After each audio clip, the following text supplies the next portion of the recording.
Welcome to my channel exam pass Bangla. তো আজকে যে ক্লাসটা আমাদের হবে সেটা হচ্ছে গ্রুপ বি এবং গ্রুপ সির উপর বেস করে। তো আমি গ্রুপ ডি এবং গ্রুপ সি যারা এরা পরীক্ষা দিবে তাদের জন্য একটা জিকে সিরিজ চালু করেছি। তার নাম হচ্ছে জিকে আইকিউ এক্সপ্রেস। তো আজকে তার ১ম ক্লাস। চলো ক্লাস শুরু করি। আর ক্লাস ভালো লাগলে অবশ্যই লাইক এবং সাবস্ক্রাইব করবে। তো চলো ১ম কোয়েশ্চেন কি বলেছে দেখো। ১ম কোয়েশ্চেন বলেছে অজন্তা গুহা কোন রাজ্যে অবস্থিত? অজন্তা গুহা কোন রাজ্যে অবস্থিত? দেখো ২০১৭ সালে গ্রুপ সি তে এই কোশ্চেনটা এসেছিল। ২০১৭ সালে গ্রুপ সি তে এই কোশ্চেনটা এসেছিল যে অজন্তা গুহা কোন রাজ্যে অবস্থিত? তো ১ম অপশন আছে মধ্যপ্রদেশ, ২য় অপশন হচ্ছে মহারাষ্ট্র, ৩য় অপশন হচ্ছে গুজরাট, ৪র্থ অপশন হচ্ছে কর্ণাটক। তো আমরা জানি অজন্তা গুহা কোথায় অবস্থিত? সেটা হচ্ছে অপশন বি মানে হচ্ছে মহারাষ্ট্র। তো অজন্তা গুহা থেকে আর কি ইম্পোর্টেন্ট কোয়েশ্চেন আমরা আসতে পারে একবার দেখে নিই চলো। তো দেখো অজন্তা গুহা মহারাষ্ট্রের ঔরঙ্গাবাদ জেলার সহ্যাদ্রি পর্বতমালায় অবস্থিত। ঔরঙ্গাবাদ জেলার সহ্যাদ্রি পর্বতমালায় অবস্থিত। এটা আমাদের জেনে রাখতে হবে। তো যেহেতু অজন্তা গুহা থেকে কোশ্চেন এসেছে, সুতরাং অজন্তা গুহা থেকে আর কি কোশ্চেন আসতে পারে একবার দেখে নেই। তো অজন্তা গুহা প্রধানত কোন ধর্মীয় শিল্পকর্মের জন্য বিখ্যাত? কোন ধর্মীয় কর্ম অজন্তা গুহায় মানে প্রদর্শিত হতো? তো অ্যাকচুয়াল অপশন কি আছে দেখো, জৈন শিল্প, হিন্দু শিল্প, বৌদ্ধ শিল্প আর মুসলিম শিল্প। তো তো অ্যান্সার যেটা আমাদের হয়ে যাবে অপশন সি মানে বৌদ্ধ শিল্প। তো অজন্তা গুহা প্রথমত কোন ধর্মীয় শিল্পকর্মের জন্য বিখ্যাত যদি বলা হয়, তো অ্যান্সার হয়ে যাবে আমাদের কি বৌদ্ধ শিল্প। ওকে? এবার দেখা হচ্ছে কোশ্চেন নাম্বার ৩। ৩ নম্বর কোশ্চেন কি বলেছে? নীলদর্পণ নাটকটি রচয়িতা কে? Very, very important question. যে ২০১৬ সালে যে গ্রুপ ডি এক্সাম হয়েছিল সেই কোশ্চেনটা এটা ছিল নীলদর্পণ নাটকটির রচয়িতা কে? তো অপশন দেখো, ১ম হচ্ছে মাইকেল মধুসূদন দত্ত, ২য় হচ্ছে দীনবন্ধু মিত্র, ৩য় বঙ্কিমচন্দ্র চট্টোপাধ্যায়, আর ৪র্থ হচ্ছে সুভাষচন্দ্র বসু। তো নীলদর্পণ নাটকটির রচয়িতা যিনি হচ্ছেন তিনি হচ্ছেন অপশন বি দীনবন্ধু মিত্র। তো এর সম্বন্ধে কিছু ইম্পোর্টেন্ট তথ্য আমরা জেনে নেব। দেখো কি বলছে। তো দীনবন্ধু মিত্রের লেখা নীলদর্পণ নাটকটি বাঙালি কৃষকদের শোষণ ও জাজমেন্টের বাস্তব চিত্র ফুটিয়ে তোলে। এটি ইংরেজিতে অনুবাদ করেছিলেন মাইকেল মধুসূদন দত্ত। কোশ্চেনটা আসে যে নীলদর্পণটাকে ইংরেজিতে অনুবাদ করেছিলেন কে? মাইকেল মধুসূদন দত্ত। এবং কে নিজের নামে প্রকাশ করেছিলেন? না তো জেমস লং। জেমস লং নিজের নামে প্রকাশ করেছিলেন। তো নীলদর্পণ থেকে ৩ টা কোশ্চেন আসতে পারে। একটা হচ্ছে নীলদর্পণ কার লেখা? না তো দীনবন্ধু মিত্রের। ইংরেজিতে অনুবাদ করেছিলেন কে? না তো মধুসূদন দত্ত। আর সেটাকে নিজের নামে প্রকাশ করেছিলেন কে? না তো জেমস লং। ওকে? তো এই ৩ টা কোশ্চেন কিন্তু নীলদর্পণ থেকে আসতে পারে। Very, very important. তারপর দেখো নেক্সট কোশ্চেন, রামসার সাইট মূলত কোন প্রাকৃতিক সম্পদ সংরক্ষণে ব্যবহৃত হয়? Ramsar site very, very important question যেকোনো পরীক্ষার দিক থেকে।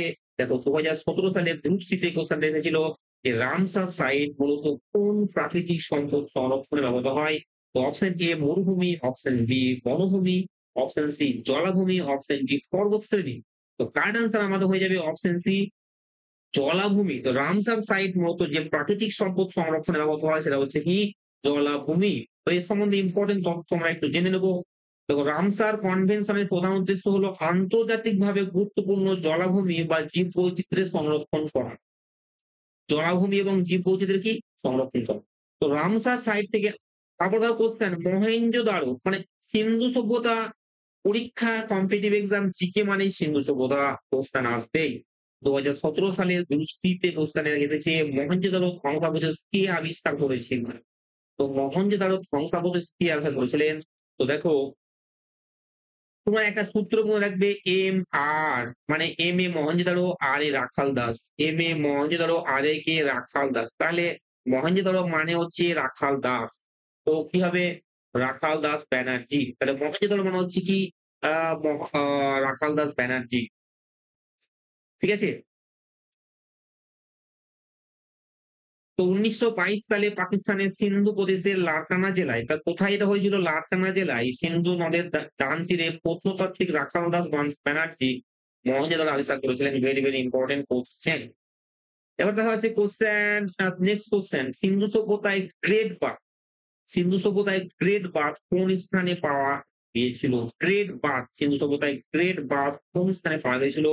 হরপ্পা না মহেঞ্জোদারো না ধোলাভিরা না কালীগঙ্গা? তো অপশন হয়ে যাবে option B Mohenjodaro. Great bath পাওয়া গেছিল মহেঞ্জোদারো। গ্রেট বাথ কোথায় পাওয়া গেছিল? মহেঞ্জোদারো। ওকে?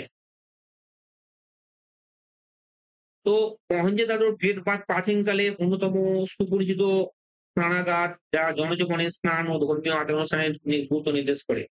নেক্সট কোশ্চেন দেখো, স্বামী বিবেকানন্দ রামকৃষ্ণ মিশন প্রতিষ্ঠা করেছিলেন কত সালে? ২০১৬ সালে। Group D question. Swami Vivekananda Ramakrishna mission প্রতিষ্ঠা করেছিলেন কত সালে? ২০১৬ সালে। Group D question. সেটা হয়ে যাবে ১৮৯৭। কারেক্ট অ্যান্সার কি হয়ে যাবে? ১৮৯৭। Very, very important question. তো দেখো স্বামী বিবেকানন্দ ১৮৯৭ সালে কলকাতায় রামকৃষ্ণ মিশন প্রতিষ্ঠা করেছিলেন। এর উদ্দেশ্য ছিল ধর্মীয়, সামাজিক, শিক্ষামূলক কাজের মাধ্যমে মানুষকে প্রভাবিত করা। তো স্বামী বিবেকানন্দ থেকে আরেকটা ইম্পোর্টেন্ট কোশ্চেন পরীক্ষায় আসে, সেটা আমি দিয়ে দিয়েছি। দেখো স্বামী বিবেকানন্দ কবে প্রথমবার চার্লস লন্ডনে বিশ্ব ধর্ম সংসদে অংশগ্রহণ করেছিলেন কত সালে? Very, very important question. সেটা হচ্ছে অপশন বি ১৮৯৩। কারেক্ট অ্যান্সার হয়ে যাবে অপশন বি ১৮৯৩। স্বামী বিবেকানন্দ ১৮৯৩ সালে শিকাগো বিশ্ব ধর্ম সংসদে অংশগ্রহণ করেছিলেন এবং পৃথিবীর সামনে হিন্দু ধর্মের দর্শন তুলে ধরেন। তো